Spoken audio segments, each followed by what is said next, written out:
প্রহরা বসালেই আমার হাত থেকে বেঁচে যাবে। বোকা অরুণ জানে না যে কাল ভৈরব শুরু। অরুণ দাদা, যজ্ঞ কাকা, আমি আমি সুরেশপুর থেকে সারদিদির সাথে দেখা করতে আসছিলাম। ভ্যাবলার পা দেওয়া মাত্রই মাটির নিচ থেকে অদ্ভুত নীল বিষাক্ত লতাগুলো দড়ির মতো পেঁচিয়ে ধরে তার দুটো পা ও শরীর আষ্টে পিষ্টে বেঁধে ফেলে। লতার কাঁটাগুলো ভ্যাবলার শরীরে ফুটতেই সে যন্ত্রণায় চিৎকার। টানা বারান্দা, সাধারণ প্রহরীর ছদ্মবেশে বিকল খুব সাবধানে ভ্যাবলা আর মীরার কক্ষের জানালার দিকে এগিয়ে যাচ্ছে। তার চারপাশে তুই আমাদের পথ ছেড়ে দে রে, আমরা আমাদের গ্রামে সুরেশপুরে ফিরে যাচ্ছি। আমরা এই প্রাসাদের যোগ্য নই রে, তাই আমাদের আর আটকে রাখার চেষ্টা করিস না। ভালো চান? তোমরা এখনো আসল কথাই জানোনি গো। রাজা অরুণ মধুপুর রাজপ্রাসাদ। জেসমিন এবং সেনাপতি রাজেশ গুপ্তচরদের পাঠানো বার্তার দিকে তাকিয়ে গভীর আলোচনা করছে। রাজেশ বাবু, হিমরাজের বনের রাস্তার খবর তো শুনলাম। কাল ভৈরব চারুদিদি আর অরুণ দাদার পিছু কিছুতেই ছাড়ছে না। আমাদের অদিতি মায়ের সুরক্ষার পাশাপাশি হিমরাজের দিকেও তো নজর দিতে হবে।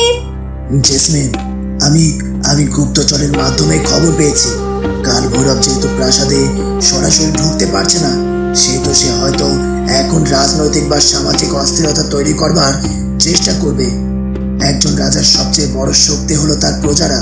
কাল ভৈরব নিশ্চয়ই প্রজাদের ভুল বোঝানোর চেষ্টা করবে। তাহলে আমাদের এখন কি করা উচিত রাজেশ বাবু? আমরা কি হিমরাজের দিকে কোনো সাহায্য পাঠাবো? আমি সিদ্ধান্ত নিয়েছি জেসমিন, মধুপুর থেকে অতিরিক্ত পাহারাদার এবং দক্ষ খবর সংগ্রহকারী গুপ্তচর আজই আমি ছদ্মবেশে হেমরাজ্যে পাঠাবো। তারা সাধারণ প্রজাদের সাথে মিশে থাকবে, আর কাল ভৈরবের কোনো অনুচর গুজব ছড়াতে এলেই আমাদের খবর দেবে। হেমরাজের রাজপ্রাসাদ।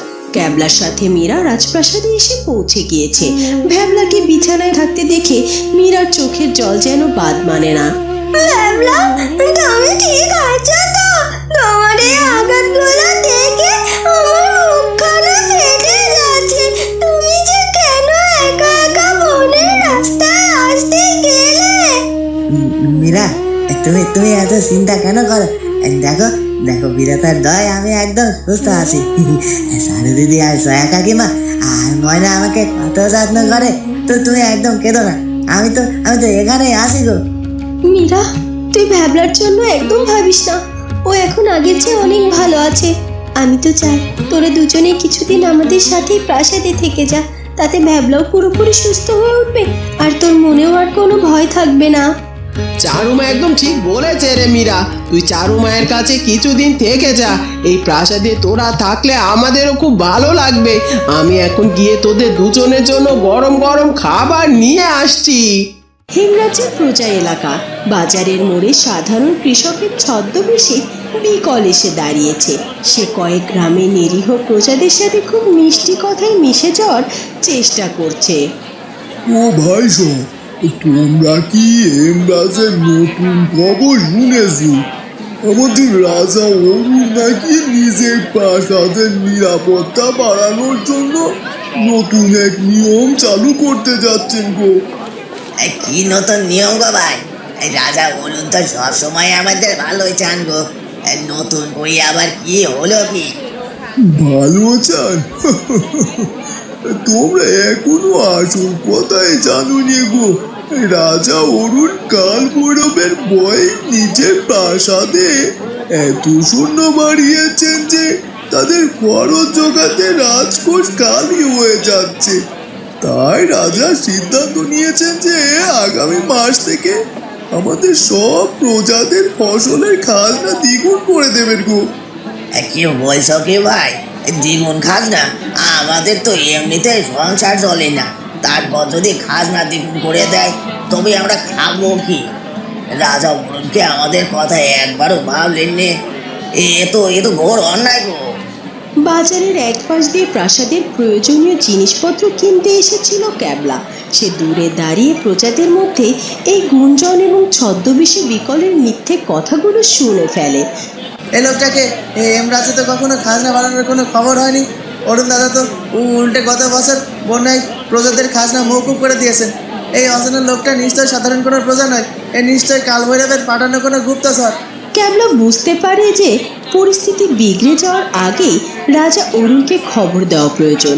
সে হাতের থলেটা দ্রুত গুটিয়ে প্রাসাদের দিকে ছুট লাগায়। রাজপ্রাসাদের দরবার কক্ষ। ক্যাবলা হাঁপাতে হাঁপাতে ছুটে এসে রাজা অরুণ এবং যোগুবাবুর সামনে দাঁড়ায়। সেখানে চারুলতাও উপস্থিত ছিল। হলো দাদা, জগু কাকা, সর্বনাশ হয়ে গেছে। বাজারের মোড়ে এক অচেনা লোক ছদ্মবেশে প্রজাদের মধ্যে ভয়ঙ্কর মিথ্যা কথা বলছে। শান্ত হও ক্যাবলা, কিসের মিথ্যা কথা বলছে? কে রটাচ্ছে? দাদা, এই লোকটা সবাইকে বলছে আপনি নাকি নিজের সুরক্ষার জন্য সৈন্য বাড়িয়েছেন, আর সেই খরচ তুলতে প্রজাদের উপর দ্বিগুণ খাজনা চাপিয়ে দেবেন। এ কথা শুনে নিরীহ প্রজারা ভীষণ চিন্তায় পড়ে গেছে, ওদের মধ্যে অসন্তুষ্ট দেখা দিয়েছে। রাজপুত্র, এই তো দেখছি কালভৈরবের এক নতুন চাল। ও শক্তি দিয়ে না পেরে এবার কূটনীতির পথ ধরেছে। প্রজাদের ভুল বুঝিয়ে ও আমাদের রাজ্যকে ভেতর থেকে দুর্বল করে দিতে চাইছে। চারুলতা, কালভৈরব যদি ভাবে মিথ্যা রটি এসে আমাদের বিরুদ্ধে খেপিয়ে তুলবে, তবে সে চরম ভুল করছে। আমি কালভৈরবের এই চাল কিছুদিন সফল হতে দেব না। বাবা, আপনি এক্ষুনি প্রাসাদের সামনের ময়দানে সমবেত হওয়ার খবর পাঠিয়ে দিন। প্রাসাদের সামনে বিশাল ময়দান। দলে দলে প্রজারা এসে জমায়েত হয়েছে। তাদের চোখে মুখে একটা আতঙ্কের ছাপ। রাজকীয় বারান্দায় এসে দাঁড়িয়েছে অরুণ এবং মহারানী চারুলতা। আমার প্রিয় হেমরাজ্যের প্রজাগণ, আমি শুনতে পেলাম আপনাদের মধ্যে কে বা কারা একটি মিথ্যা গুজব ছড়িয়েছে যে আমি আপনাদের ফসলের খাজনা দ্বিগুণ করে দিয়েছি। আমি হেমরাজ্যের রাজা হিসেবে আপনাদেরকে কথা দিচ্ছি, এটি একটি সম্পূর্ণ মিথ্যা এবং কালভৈরবের পাঠানো চক্রান্ত। হেমরাজের মানুষ, রাজা অরুণ সবসময় আপনাদের নিজের পরিবারের মতো ভালোবেসেছে। শত্রুরা আমাদের ঐক্য ভাঙতে চাইছে।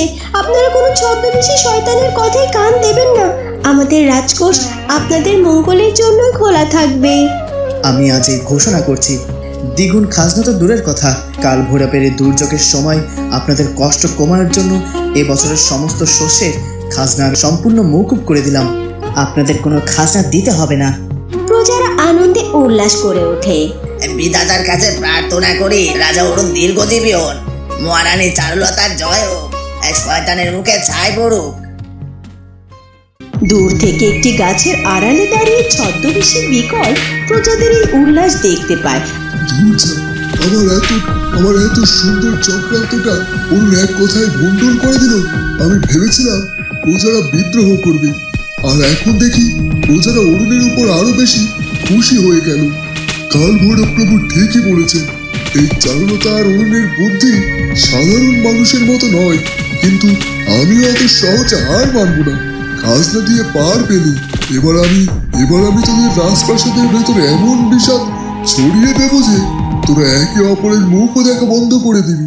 হেমরাজের রাজকীয় অতিথি কক্ষ। বিছানায় শুয়ে আছে ভ্যাবলা। সে এখন অনেকটাই সুস্থ। এমন সময় হাতে খাবারের থালা নিয়ে ঘরে প্রবেশ করে ময়না এবং ক্যাবলা। ভ্যাবলা দা, তুমি এখন কেমন বোধ করছো? আমি তোমার জন্য গরম গরম খাবার নিয়ে এসেছি।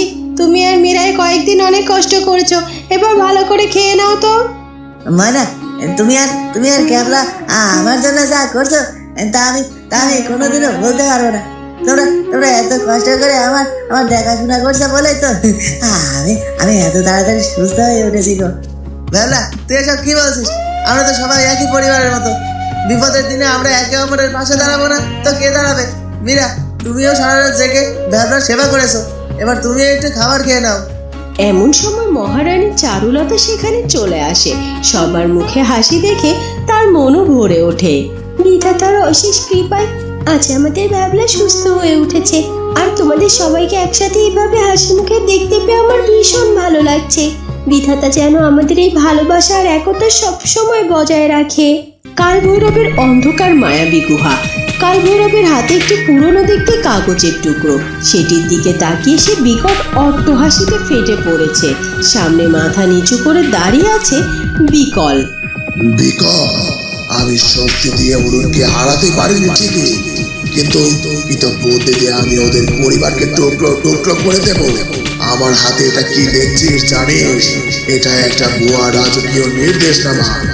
প্রভু কালভৈরব, এই নির্দেশনামা দিয়ে কি হবে? আমি নিজের জাদু বলে এই কাগজে রাজা অরুণের হাতের লেখা আর রাজকীয় সিলমোহর হুবহু নকল করেছি। এখানে লেখা আছে যে ভ্যাবলা, মীরা, যোগুবাবু এবং জয়া হেমরাজ্যের সুরক্ষার জন্য হুমকি স্বরূপ। তাই তাদের অবিলম্বে এই প্রাসাদ ছেড়ে চলে যেতে হবে। তুই শুধু সাবধানে এই কাগজটা ভ্যাবলার ঘরের জানলার কাছে পৌঁছে দিবি। আপনার বুদ্ধি সত্যি অতুলনীয় প্রভু। ভ্যাবলা যখন দেখবে স্বয়ং অরুণ তাকে তাড়িয়ে দিচ্ছে, তখন সে অভিমানে কাউকে কিছু না বলে প্রাসাদ ছেড়ে চলে যাবে। ওদের পরিবারে এই ভাঙন হবে আমাদের প্রথম জয়। মধুপুরের রাজপ্রাসাদ। সেনাপতি রাজেশ এবং জেসমিন প্রাসাদের অলিন্দে দাঁড়িয়ে কথা বলছে। রাজেশের হাতে একটি চিঠি। জেসমিন, আমি গুপ্তচরের কাছে খবর পেয়েছি যে হেমরাজ্যের হাটে বাজারে এখন আর কোনো সমস্যা নেই। রাজা অরুণ নিজের বুদ্ধিতে প্রজাদের সমস্ত ভুল বোঝাবুঝি দূর করে দিয়েছেন। প্রজারা এখন শান্ত। এটা তো খুব ভালো খবর রাজেশ বাবু। চারুদিদি আর মহারাজ অরুণ সাধারণ মানুষের মন খুব ভালোভাবে বোঝেন, কিন্তু আমার মন প্রাসাদের ভেতরের পরিস্থিতি নিয়ে এখনো চিন্তিত। শয়তানটা আবার নতুন করে চক্রান্ত করছে না তো? তোমার চিন্তার কোনো কারণ নেই জেসমিন। বাইরের মানুষ শান্ত হলেও কাল ভৈরবের গুপ্তচর এখনো প্রাসাদের আশেপাশে ঘোরাঘুরি করছে। প্রাসাদের ভেতরের সুরক্ষা নিয়ে আমি যোগু কাকাকে আরো এক সতর্ক থাকতে বলেছি। বিধাতার কাছে আমার একটাই প্রার্থনা, তিনি যেন চারুদিদি আর রাজা অরুণকে সব মায়াজাল থেকে রক্ষা করেন। শত্রুরা যেন কোনোভাবে ওদের পরিবারের কোনো ক্ষতি করতে না পারে। হেমরাজের রাজপ্রাসাদের টানা বারান্দা। সাধারণ প্রহরীর ছদ্মবেশে বিকল খুব সাবধানে ভ্যাবলা আর মীরার কক্ষের জানালার দিকে এগিয়ে যাচ্ছে। তার চারপাশে কেউ নেই। কেউ টের পাবে না যে আমি এখানে এসে কাগজটা রেখে গেলাম। ভ্যাবলা আর মীরা ঘরের জানালাটা খোলা আছে, এটাই মোক্ষম সুযোগ। বিকল জানালার ভেতর দিয়ে ভ্যাবলার ঘরের মেঝেতে ছুঁড়ে ফেলে। তারপর সে মুখ লুকিয়ে দ্রুত সেখান থেকে সরে পড়ে। ভ্যাবলা এবং মীরার কক্ষ। সকালের বাতাস বেশি থাকায় মীরা জানালা বন্ধ করতে যায়। হঠাৎ তার চোখ পড়ে মেঝের উপর পড়ে থাকা একটা গোল করে মোড়ানো রাজকীয় কাগজের দিকে। আরে, এটা আবার কিসের কাগজ? এখানে তো রাজকীয় সিলমোহর দেয়া আছে। ভ্যাবলা, তুমি একবার দেখো তো, এই কাগজটা জানালা দিয়ে কে যেন ঘরের মধ্যে ফেলে দিয়ে গেল। ভ্যাবলা কাগজটা হাতে নিয়ে খুলে ফেলে। কাগজটা পড়তে পড়তে ভ্যাবলার চোখ দুটো বড় বড় হয়ে যায় আর তার মুখ অপমানে আর কষ্টে ফ্যাকাশে হয়ে যায়। মীরা, কি লেখা আছে এখানে? রাজা অরুণ নিজের হাতের নির্দেশনা জারি করেছে যে তুমি যোগ্য কাকা আর জয়া কাকিমা নাকি এই প্রাসাদের সুরক্ষার জন্য হুমকি স্বরূপ। তাই আমাদের বিলম্বে এই প্রাসাদ ছেড়ে চলে যেতে বলা হয়েছে গো। তুমি কি বলছো কি ভ্যাবলা? চারুদিদি আর অরুণ দাদা আমাদের তাড়িয়ে দেবে? আমরা তো তাদের নিজেদের ভাই বোন। আমরা তাদের কি ক্ষতি করেছি যে আমাদের এভাবে অপমান করে তাড়িয়ে দিচ্ছে? আমরা হয়তো সত্যি ওদের জন্য বোঝা হয়ে গেছি কবিতা। অরুণ দাদা যখন আমাদের প্রাসাদে রাখতে চান না, তখন আমাদের আর এক মুহূর্ত এখানে থাকা উচিত না। আমরা কাউকে কিছু না বলে এক্ষুনি সুরেশপুরে ফিরে যাব। আমরা কাউকে জানতে দেব না। হেমরাজের বিস্তীর্ণ চরণভূমি।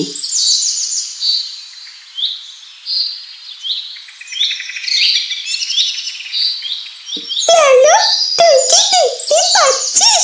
প্রাসাদের পেছনে দরজা দিয়ে একজন প্রহরী কেমন সন্দেহজনকভাবে মুখ লুকিয়ে বেরিয়ে যাচ্ছে। ওর হাঁটার ভঙ্গিটা একদম আমাদের সাধারণ প্রহরীর মতো নয় রে। সোনা পাখি, তোর তো চোখ খুব তীক্ষ্ণ। আমার তো মনে হচ্ছে ওই লোকটা কাল ভৈরবের কোনো গুপ্তচর ছিল। ও নিশ্চয় আবার ছদ্মবেশ ধরে প্রাসাদের ভেতরে কোনো শয়তানি করছে। আমারও মন তাই বলছে রে লালু। লোকটা তো দ্রুত প্রাসাদ ছেড়ে বনের দিকে চলে গেল যে আমি উড়ে গিয়ে ধরার আগেই কোথায় যেন হাওয়া হয়ে গেল। ও প্রাসাদের ভেতরে কি করতে এলো সেটা আমাকে গিয়ে দেখতে হবে। রাজপ্রাসাদের মূল ফটক। ভ্যাবলা এবং মীরা নিজেদের সামান্য জিনিসপত্র নিয়ে প্রাসাদ ছেড়ে চলে যাচ্ছে। ঠিক তখনই ক্যাবলা ভান্ডার ঘর থেকে বের হয়ে তাদের দেখতে পায়।